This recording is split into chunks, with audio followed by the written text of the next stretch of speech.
Hi Mims Elementary School Mustangs. My name is Tara Coach T. Gibson, and I am the CEO and co-founder of All Black. Today I'm going to be reading to you on behalf of Black History Month. The book is entitled A Brave Little Cookie by Lavon W. Bracy. Let's check it out. A Brave Little Cookie. Dedication. To my beautiful granddaughters, London Dream and Brooklyn Love. May you always find the strength to be brave and the courage to know that you can make a difference.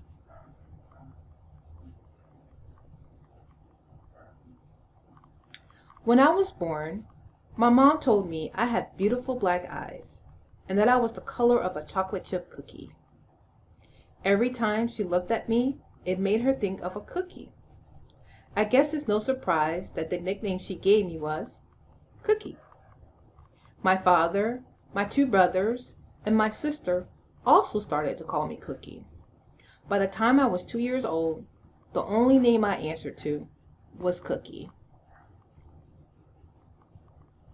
Our family lived in the oldest city in the United States, St. Augustine, Florida. My dad was the preacher, and my mom was the teacher. They both enjoyed their jobs. Back in those days, black people were called colored, and white people were not nice to us. Things were separate, but they were not equal for people of color like me.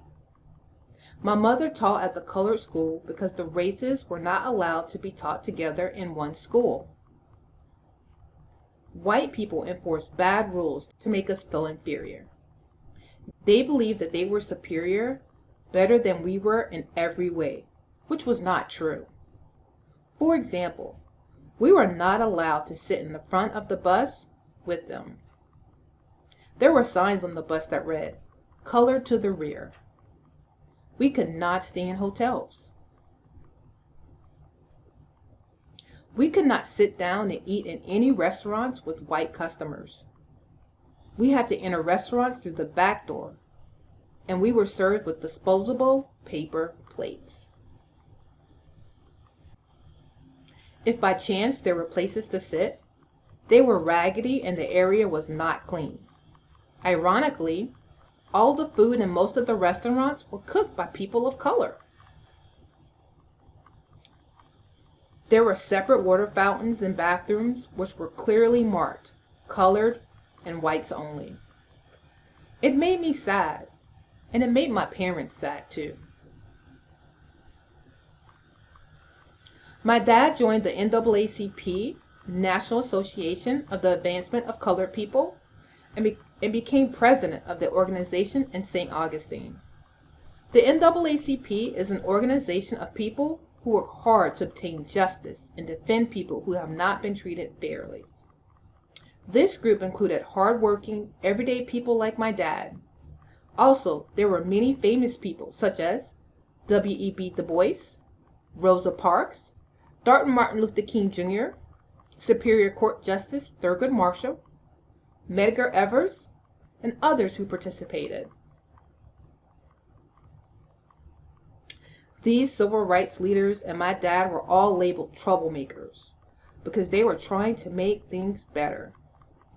They were also told by the white people in charge of the city to stop trying to change things. Dad would not stop trying to make things better. The harder my father worked, the more white people tried to stop him and make him powerless. White people used their influence to have my mother fired from her job as a teacher as a way of reinforcing to my dad that he needed to stop advocating for black people. My mother got another job about 30 miles away. It did not last long. She was fired again because of my dad's civil rights activities. We were told by a hate group called the Ku Klux Klan, KKK, to leave town or they would destroy our family. They burned a cross in front of our house to demonstrate that they knew where we lived and they could kill our family. I was sad and scared. My family lived in danger and fear. For our family's safety, we had to move to another city. I thought it was impossible for things to get any worse, but I was wrong. It did. We left St. Augustine and moved to Gainesville, Florida, our new home. My mom got another job teaching, which she enjoyed very much. She asked Dad not to get involved in the civil rights struggles because she felt she would be fired again. My dad stayed quiet for about a month or two. He decided to observe and see what issues needed to be addressed in our new town, and immediately saw that the schools were still segregated. By now, colored people were identified as black, and the term colored was slowly replaced. Changing what people called us didn't change the way we were being treated. There were two separate high schools. Lincoln High, where all blacks attended, and Gainesville High, where all whites attended. The Alachua County School Board in Gainesville refused to integrate the public schools despite the law demanding they do so.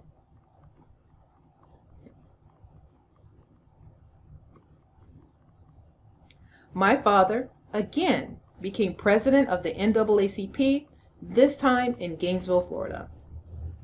Although my mother understood the reason for my father's involvement, she was furious because she had already lost her job several times before, and she was certain that it would happen again. Surprisingly, it did not. On behalf of the NAACP, my father filed a lawsuit against the Alachua County School Board, and the NAACP won.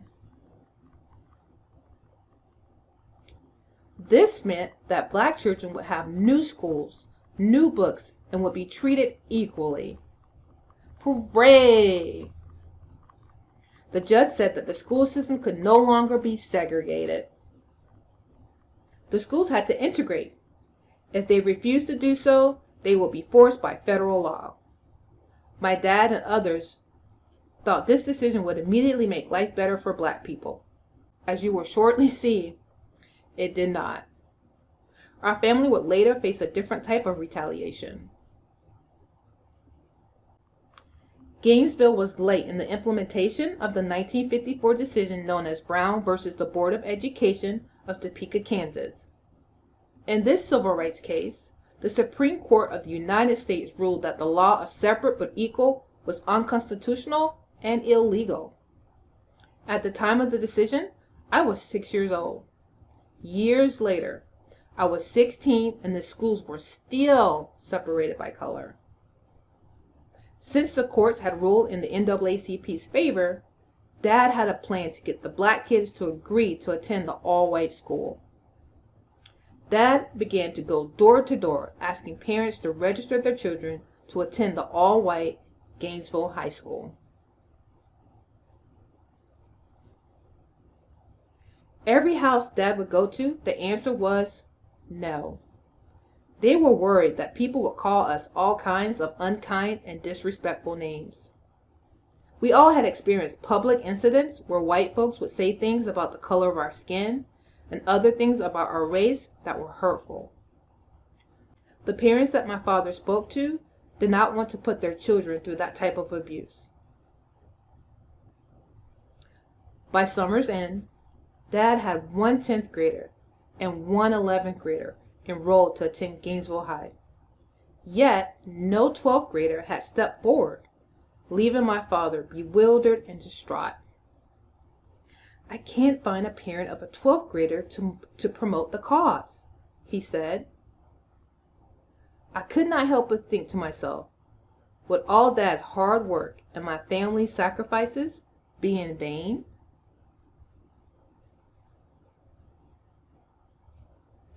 That night in bed, as I tried to fall asleep, I could only see my dad's disappointed face. As I tossed and turned, I agonized about what it would take for me to be the one student to volunteer. How would it impact me and others in the future? The next morning, I rushed to my dad. "Here I am, send me. I'll go to the white school." He replied, "Are you sure?" I said, "Yes, I want to promote the cause." I will sacrifice my 12th grade year to open the door of opportunity for other black students for generations to come. My father replied, Cookie, you are so brave. My mother, on the other hand, remained furious. However, as time progressed, the idea of me attending the white school became more tolerable for my mother. Her advice was simple. She said, Cookie, you must kill them with kindness. If they are nasty to you, don't you be nasty to them. It will accomplish nothing. By now, Mother seemed less worried about losing her job. I prayed and asked God for whatever was needed to get me through the year that was ahead. I would definitely need strength.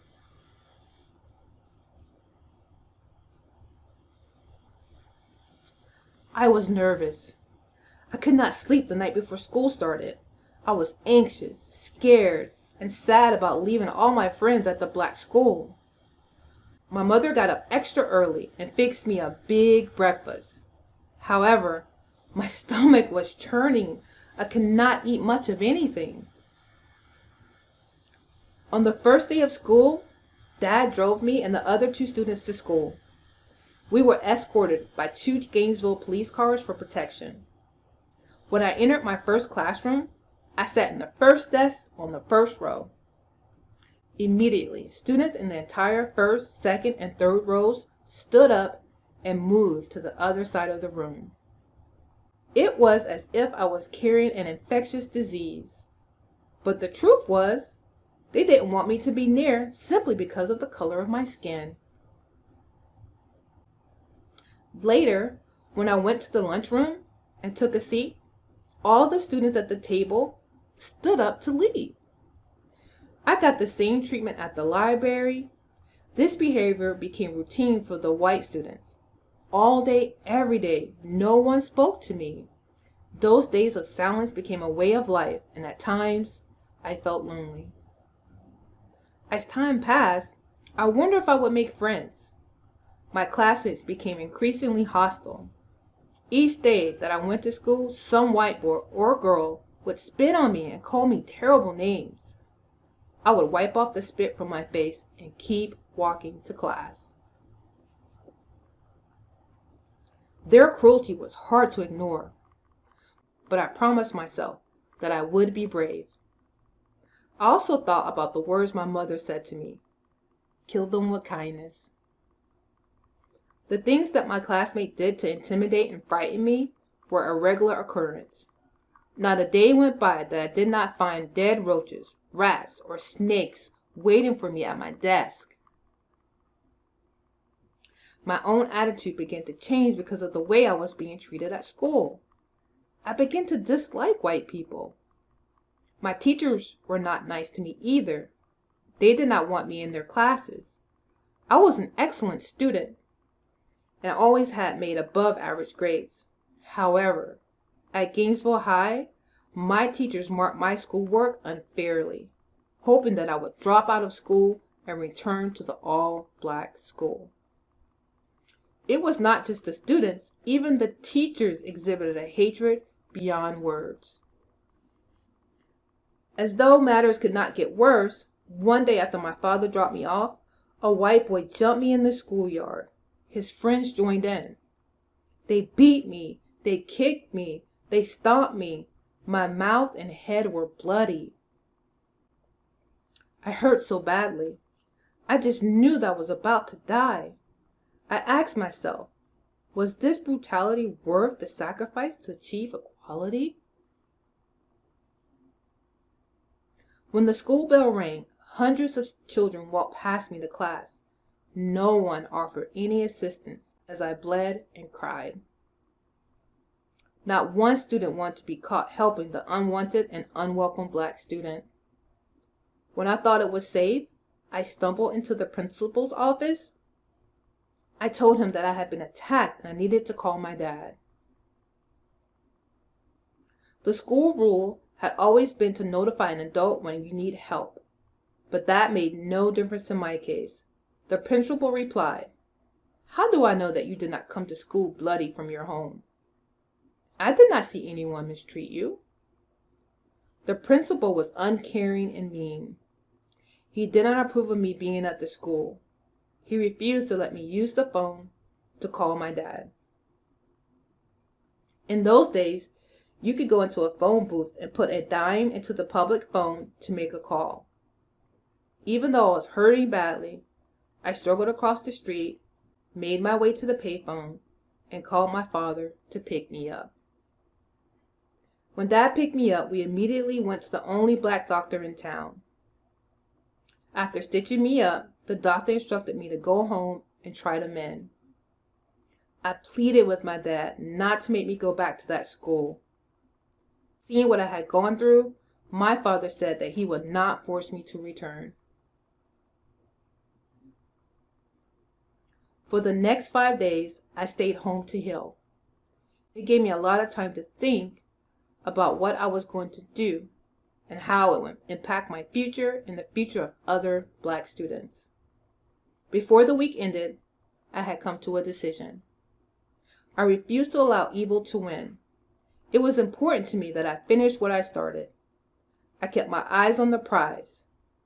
I had to return to school. As for my classmates, they increased their efforts in being mean and bullying me. They wanted me to leave their school and go back to the all-black school. They believed that white and blacks should not integrate. They believed that we were not equal. They were so mean and had so much evil in their hearts. Despite the horrors my family and I experienced, black students were able to integrate Gainesville High School, and the doors for opportunity and access were kicked open. We were victorious. I became the first black student to graduate from Gainesville High School in 1965 because I refused to give up. I refused to drop out of school. I was a brave little cookie.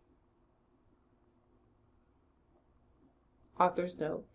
We live in a world where many people feel that history is not important. Some people want to change it. Some people want to ignore it, while others just want to make sure that people are educated about the impact that it has had on our world. As you grow up, you'll learn about many different time periods, and you'll have the chance to get to know how the world was changed. After reading this book, I think you'll learn that in the civil rights era, just like now, there were lots of things that changed the world. And to make those changes, people had to be brave. Bravery is standing up for what you believe is right. Bravery is standing up for change, even when you stand alone. Whether it's in school, among friends in your neighborhood, or even situations within your family. I hope you'll always remember that change comes about when bravery is present. I hope you'll always be brave. Thank you guys so much. Hope you have a wonderful day. See you soon. Bye.